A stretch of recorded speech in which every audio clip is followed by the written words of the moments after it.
Bonjour, heureux de me retrouver avec vous, toujours dans ce site enchanteur. Alors aujourd'hui, on est avec Moïse, le législateur, et qui invite le peuple d'Israël à entendre, à écouter les commandements et les décrets qu'il enseigne pour les mettre en pratique, ceux qu'il a reçus de Dieu. Et il dit, « Ainsi vous vivrez et vous entrerez en possession du pays que vous donne le Seigneur, le Dieu de vos pères. » C'est comme si ce pays n'était pas d'abord un lieu géographique. Il est plus un espace relationnel. Il est plus une façon d'être dans un lieu précis et qui va trouver ses lois, je dirais, non pas dans la logique de l'homme, mais dans la logique de Dieu. C'est ce que cette loi veut nous communiquer comme lumière. Et j'aime beaucoup tant qu'il dit « Vous n'ajouterez rien à ce que je vous ordonne et vous n'y enlèveriez rien. » On a toujours tendance à vouloir en mettre plus. Et c'est intéressant de dire « Non, vous n'ajoutez rien, mais vous retranchez rien. » Alors, vous suivez tel que je vous les ai prescrits. C'est assez difficile d'accepter de suivre de cette manière, je dirais, même une parole de Dieu qui vient de nous être transmise par un humain. Et vous les garderez, vous les mettrez en pratique, ils seront votre sagesse, puis tous les peuples des alentours vont dire, d'où vient la sagesse de ce peuple? Je suis en train présentement de faire la relecture autobiographique d'un de mes amis qui est mort il n'y a pas très longtemps, et qui est mort à l'âge de 65 ans. Et Jean-Eudes était atteint de paralysie cérébrale. Et c'est extraordinaire de suivre tout son parcours, à partir de l'enfance dans son milieu familial, qui est un milieu rural, qui avait toutes les caractéristiques de ma propre famille, parce que je suis à peu près le même âge que mon ami Jean-Eudes. Moi, c'était à Montréal. Lui, c'était à Nicolette. Et de voir qu'il y avait toute une sagesse, une manière d'être, une manière de faire. On peut très bien voir les fruits qui ont été portés par cet homme, qui avait de grandes capacités, même s'il était non-verbal, qui ne pouvait pas marcher. Et à travers son quotidien, comment il a pu découvrir Dieu, et je dirais même devenir un témoin de Dieu extraordinaire, comment il était en relation avec une multitude de personnes, parce qu'il a suivi un appel, il s'est mis debout.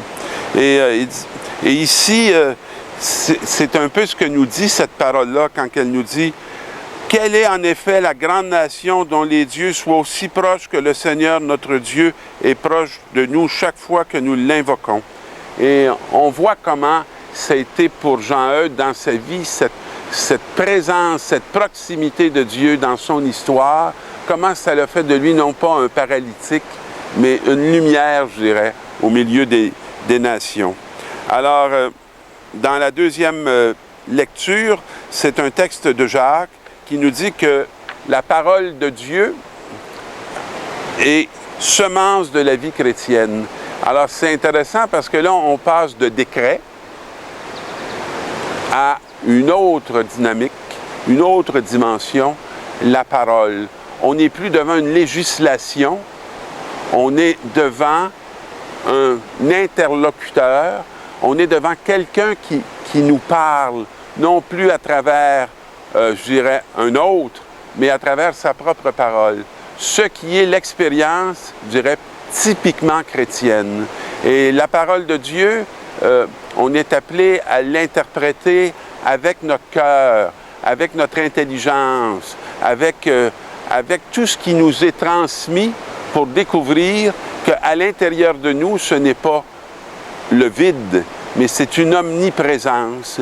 Et que lorsqu'on apprend à aller s'habiter soi-même, on devient capable d'habiter le monde et d'habiter les relations avec les proches. Alors, cette deuxième parole va nous parler beaucoup de la grandeur, je dirais, de notre réalité chrétienne qui ne fait jamais abstraction que nous sommes un sujet appelé à rencontrer un autre sujet qui est Dieu lui-même et que personne ne peut se substituer à nous. Nous avons à faire cette démarche et se l'approprier de façon à la fois personnelle et communautaire. Puis l'Évangile va reprendre justement la loi divine et les traditions humaines. Alors les Juifs ne comprennent pas, ils sont à Jérusalem, puis ils ne comprennent pas que les disciples de Jésus ne se lavent pas les mains avant le repas. Cette parole-là ne veut pas nous dire de garder nos mains sales avant de manger le repas, mais il faut comprendre que les notions d'hygiène de l'époque sont très différentes des nôtres. La science n'a pas encore découvert certaines réalités, mais ce à quoi Jésus va s'attaquer dans cet évangile, c'est la réalité qu'on va mettre souvent en avant-plan, non pas la réalité de Dieu, mais la tradition des hommes. Et que parfois, pour appuyer, je dirais, nos débats ou appuyer nos thèses, on va finalement utiliser cette tradition pour nos fins à nous. Elle ne nous conduit pas à la source, elle nous permet de maintenir un pouvoir sur un peuple que lui veut libérer. Et c'est ce qu'on va retrouver avec les disciples de Jésus. Et Jésus va dire, ce peuple m'honore des lèvres, mais son cœur est loin de moi. Et lorsqu'on regarde trop l'extérieur, on perd complètement de vue ce qu'il y a à l'intérieur. Alors, il est inutile le culte qu'ils me rendent. Les doctrines qu'ils enseignent ne sont que des préceptes humains. Vous laissez de côté le commandement de Dieu pour vous attacher à la tradition des hommes. Mes amis, moi, je vois souvent qu'on a beaucoup de difficultés par rapport à des êtres parfois qui souffrent, à des êtres qui sont enfermés. On a beaucoup de difficultés je dirais, à saisir ou à percevoir qu'il y a des maladies que nous ne viendrons jamais à bout parce que nous sommes la cause première de ces maladies. Nous avons une façon d'être, nous avons une façon d'exister, nous avons envahi les espaces, nous avons multiplié des bruits qui détruisent, et il y a de nos contemporains, il y a de nos proches, et nous-mêmes, je dirais, qui sommes rendus malades par des façons d'être, des façons de vivre, et que de retrouver la santé, c'est retrouver, je dirais, le fondement même de notre être. Et ce fondement-là, le plus profond, c'est Dieu lui-même.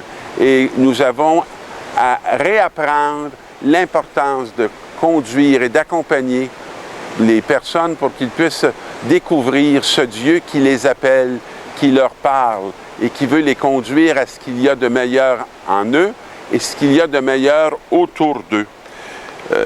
Jésus appelle de nouveau la foule et dit « Écoutez-moi tous et comprenez bien.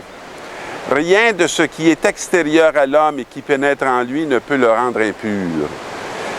Mais ce qui sort de l'homme, voici là ce qui rend l'homme impur. » Alors, c'est du dedans de l'homme que sortent les pensées perverses, inconduite, vol, meurtre, adultère, cupidité, méchanceté, fraude, débauche, envie, diffamation, orgueil et démesure.